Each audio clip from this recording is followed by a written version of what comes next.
Louvado seja nosso Senhor Jesus Cristo, para sempre seja louvado. Hoje, terça-feira da primeira semana do tempo comum, iniciamos essa nova caminhada, encerrando as festividades natalinas e também agora iniciando com o batismo do Senhor. Hoje o Senhor quer falar ao nosso coração, quer nos ajudar a refletir, fazer a sua catequese com seus ensinamentos. Peço que você nesse instante faça a sua inscrição nos nossos canais digitais. Também lá acione o sininho da notificação, dê o seu like, o seu gostei, para que a gente possa cada vez mais divulgar a palavra de Deus. O Senhor esteja convosco, Ele está no meio de nós. Proclamação do Evangelho de Jesus Cristo segundo Marcos. Glória a vós, Senhor. Estando com seus discípulos em Cafarnaum, Jesus, num dia de sábado, entrou na sinagoga e começou a ensinar. Todos ficavam admirados com seu ensinamento, pois ensinava como quem tem autoridade, não como os mestres da lei. Estava então na sinagoga um homem possuído por um espírito mau. E ele gritou: Que queres de nós, Jesus Nazareno? Viestes para nos destruir?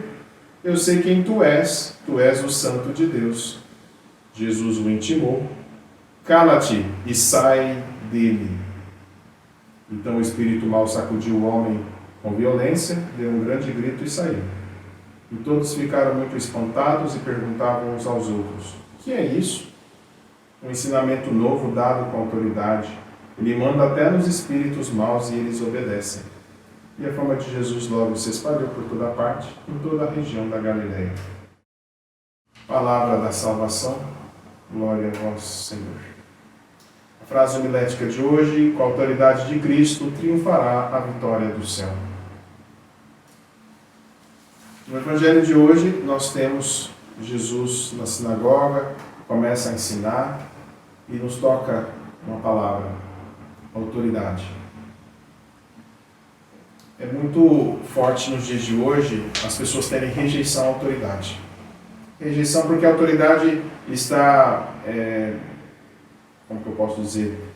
Ela tem a sua substância, a ordem, disciplina. E as pessoas hoje não querem isso. E como hoje se incentiva as pessoas que elas podem escolher a vida que elas quiserem e que está tudo certo e que todo mundo tem que aceitar isso e que a gente tem o politicamente correto, essas mentalidades que vão deturpando as pessoas e vão cada vez mais colocando como indignas, porque essa é a realidade que vai acontecer. As pessoas elas ampliam isso, colocando no mundo digital e acham que elas estão abafando e na verdade elas estão se humilhando. Enquanto que, de outra forma, se elas se humilhassem para Deus, seria totalmente diferente. Então, o que é verdadeiramente autoridade? A autoridade ela tem que ser legítima. Passamos por situações em que as pessoas elas são autoridades porque formaram uma faculdade ou porque se tornou pai e mãe, né? Acabou tendo um filho, às vezes nem regularizou a sua situação matrimonial. A pessoa é autoridade porque é descendente de uma família que lhe dá poder e tem uma influência na cidade, no país, ou até mesmo no local em que vive. A pessoa tem autoridade porque tem um sobrenome, porque a pessoa tem um patrimônio. Então são várias coisas que dão autoridades para as pessoas. A pessoa também é autoridade porque ela acabou se tornando um sinal religioso, ou uma pessoa que tem uma influência, um poder espiritual sobre a pessoa, ou pessoas, enfim. Legítima não significa ter algo, uma plaquinha, um diploma, ou o fato de ter simplesmente colocado um filho no mundo, ou porque tem um sobrenome, ou qualquer uma dessas realidades citadas outrora. Não. A autoridade ela tem que ser legítima. E legítima significa de que aquilo que você fala, você vive. E o falar e o viver significa que você é legítimo. Significa que você realmente coaduna com a realidade do que você diz ser, ou que falam que você é. Esta é a realidade. Segundo a realidade da autoridade, ela precisa fazer aquilo que ela foi chamada para ser. Então, se a gente está numa situação, a gente não pode se permitir corromper porque é um parente, porque é um amigo, ou porque eu posso, cedendo aquilo que o poder de influência que eu tenho, né, eu posso depois influir naquilo que o outro que recebeu, decorrente dessa influência, eu receber. Então, essa segunda realidade, ela é mais dolorosa ainda, porque exige de nós uma autoridade que disciplina, que ordem, ela é coerente com aquilo que realmente é. E não se permite se dobrar, porque as pessoas fazem chantagem, porque é muito comum. Quem tem autoridade, a chantagem é muito, muito corriqueiro. E a gente não pode ceder.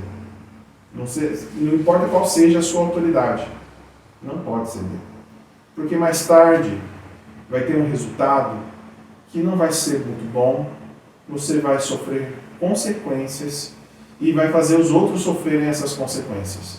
Então, antes de se arrepender e passar por algo que, pois, consequentemente, não tem como corrigir, porque tem situações que são assim. Você pode até receber o perdão de Deus, mas a situação você vai ter que vivê-la com violência, os resultados que você quis ter. E não tem como. Porque Deus ele não é, como posso dizer, compactuante com o nosso pecado. Se Ele é Pai, Ele corrige. Se Ele é Pai, Ele é misericordioso. E isso também é ser misericórdia na minha vida. Uma segunda realidade que o Evangelho hoje nos traz é também, além da autoridade, é o exorcismo, a libertação, que este homem possuído por um espírito mau diante de Jesus passa. A gente pensa assim, tem pessoas que falam para mim assim: Padre, o senhor devia ser exorcista, né? Para que o senhor possa fazer uma oração, porque aquele fulano ou aquela ciclana, ele é endemoniado. Essas são realidades que eu não me arrisco a falar muito, mas uma coisa essencial eu tenho comigo. Muitas das realidades que nós vivemos, elas não estão no campo do exorcismo, elas estão no campo da coragem de se enfrentar, se violentar, dizendo não para si mesmo, de querer mudança, de querer verdadeiramente buscar o que é melhor para si. Hoje as pessoas acham que buscar o melhor para si é prazer, e prazer significa desgraça, porque tem muitas coisas que são prazerosas, mas que nos levam para uma mudança de vida e uma mudança na vida do outro. Não é o caso na dimensão, por exemplo, a gente tem hoje, claro, com exceção das pessoas que sofrem distúrbios hormonais e situações com o seu corpo, uma grande maioria come qualquer coisa e sofre todas as coisas por não ter disciplina, por não se cuidar.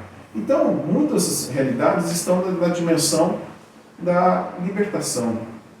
Se colocar uma confissão mensal, comungar todos os dias, fazer o terço, ou melhor, o rosário diariamente, buscar ler a palavra de Deus todos os dias, buscar sempre ter essa comunhão de pelo menos 1 ou 2 vezes ao ano, participar de um retiro de silêncio.